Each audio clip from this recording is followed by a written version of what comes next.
Hi everybody, it's me again, Faith. And just so you know, William's over here too. He's being, I want to take a picture mode since Mom's got the selfie stick out. Which, yes, I am in selfie stick because I'm going to try and show you what we've done with our garden. And as I said in the last video, it's never too late. The big difference is the people that are early planters, which is great. One of these days I will be one of them. Is that there's a lot of the different crops out there that you can actually get 2 harvests out of per season. But you can still plant them even if you didn't get them planted in the early season, so that you at least get 1 harvest out of. Now, the other day I planted green beans and a bunch of what I call squashes. It could be a squash, watermelon, zucchini, cucumbers. I put eggplant in there because I thought it was a squash. Ends up the plant is going to be almost exactly like a tomato plant, so I've got to revamp the way I'm going to do it when it grows up, but that's okay. And then today I planted tomatoes. Now, unfortunately, due to something, I don't know what, my starters did not take off, so I direct sowed after all chances of frost have gone directly into the ground this year for the first time. And I did buy a couple plants, but I went to my local's farmer's market and I picked up a couple plants, tomato plants from an Amish gentleman. It was really nice, and I know this gentleman, so I know the way he does his plants, and so I'm not too worried about that. It used to be when I first started out, I'd go to Walmart or to Menards or Lowe's or wherever and pick up my tomato plants, at the store. But now I'll pay the extra to know how they were actually grown. So let's see about switching this over. These are my garden beds that my husband and I jointly, I designed them and even built a couple of them. We built them, he filled them, and actually the neighbor, who at the time lived right over here, now empty, he had a tractor and he filled this outer one and that one with the mulch mix on it, which I am kind of regretting now. I don't really like that idea. Great last year, this year not so much. But we did wheelbarrow by wheelbarrow on this one and this one, and each of these are done a little different. This back one we did a horticulture on the bottom, which limbs and stumps and leaves and stuff on the bottom, and then like about 3 feet full. It had some bagged dirt on it besides, and then this one is nothing but the fill dirt, which is over here on this pile that's grassy, and then a horticulture also. That one's literally nothing but dirt there. This one has a weed cloth barrier. No, this one's dirt also, just dirt. That one over here is got a barrier in it, and this one here will have a barrier also. But this year, because we didn't get the bed made, we just tilled it up to put tomato plants in, because when I seed my stuff, I want to make sure I get plenty of tomato plants, because we eat a lot of spaghetti sauce, especially during the winter. And so I have 4 seeds per thing. Now, I will even go through and let you know what they are. This single tomato plant that I bought, it's a Cherokee Purple. And then this first row, yes, I do semi square foot gardening. That's what this is all about, is square foot gardening. These are 1 foot by 1 foot, each of these squares. I just screws into my garden beds, and I used craft yarn.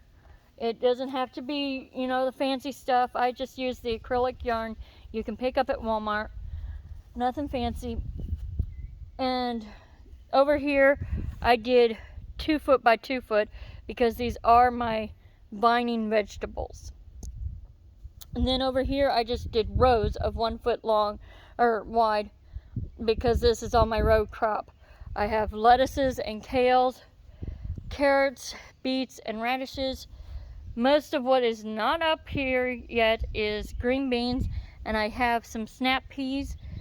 My snow peas have done great. I'm like just so proud of them. And especially where snow peas are considered, or not considered, a starch food. Snow peas and snap peas are neither one, sugar snap peas are neither one starchy. But I have San Mazzinos. I got 6 different things of San Mazzinos, and I have a white tomato. I'm not sure what the exact thing is, but Brandywine pink, beefsteak,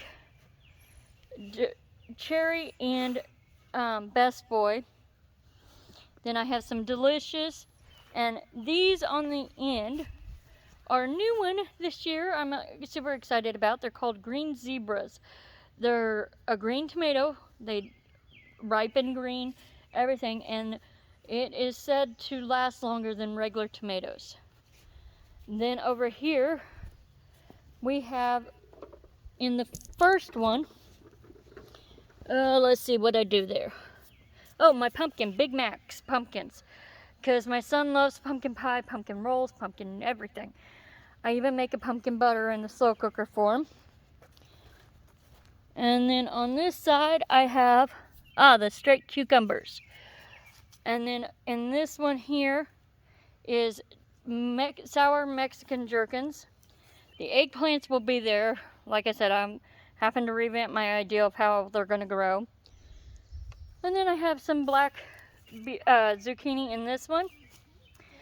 And in that one is my watermelon, though they're supposed to be sugar bush.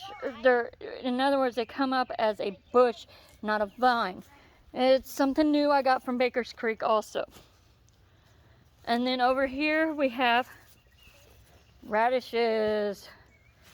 Everybody loves the radishes. And then we got some beets and our carrots. And then I have one type of lettuce there that is new this year. This is Paris Isle lettuce. It's a romaine head lettuce, and we actually eat that inside in my aquaponics. Then I have dazzling blue kale, and another new lettuce that doesn't seem to have done nearly as nice, but that's okay. And then rogue lettuce, which is a red. And down here,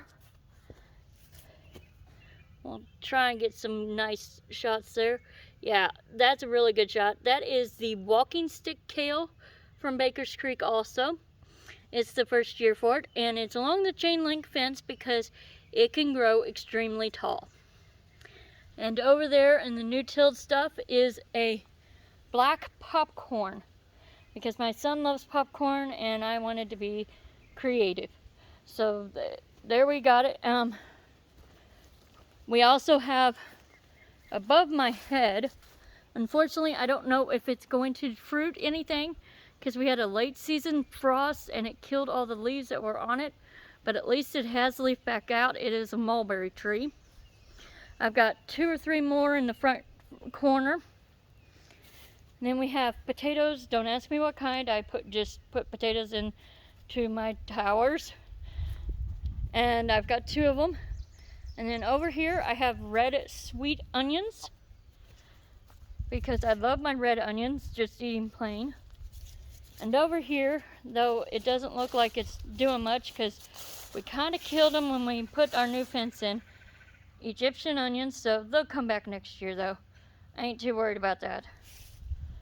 But that's what we've got so far, and there's Smalls, one of my chickens that has survived not 1 but 2 predator attacks.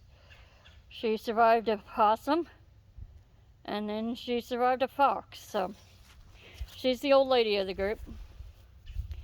She's the big mama, just a black sexling, nothing fancy, but she gives me an egg a day, which this is another thing I learned from a actual chicken mama. She raises chickens for a living and sells them here locally.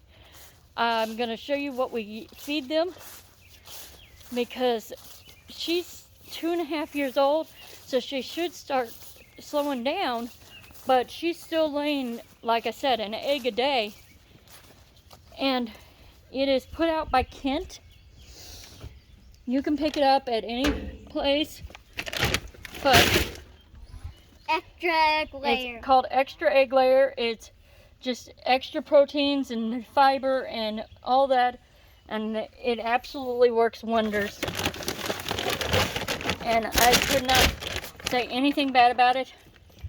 I noticed even the rabbit feed that Kent puts out does really good because our lion heads have gotten bigger, closer to the size of the others. There's one of our, we call them Fibro Reds. They're Anisimini / Rhode Island Red mix. In fact, I think that may be one of the males. I don't know. They're obviously still pullets, so I don't know yet. But they were inside when the fox decided to eat my birds, so they survived. I've got just smalls, and I have one we call Chicken Hawk. She's a Americana Easter egger. In fact, right there she is. And she lays an olive colored egg. And when she was first starting to get her colors in, I thought she looked like Chicken Hawk from the Looney Tunes. So she got called Chicken Hawk. I have a lot of Looney Tune names. We have, because we even had Foghorn at one time, because our first leghorn was a fog, or our first birds were leghorns. There. Yes, I stumble a lot. But there's Shadow. He loves green grass. The minute it gets spring, he stops eating the pellets and refuses to eat until we put him on green grass. It's the only rabbit we got that is that way, so we built him a tractor, and that's pretty much where he stays year round, or during the spring and summer. He goes back in the fall, but that's okay.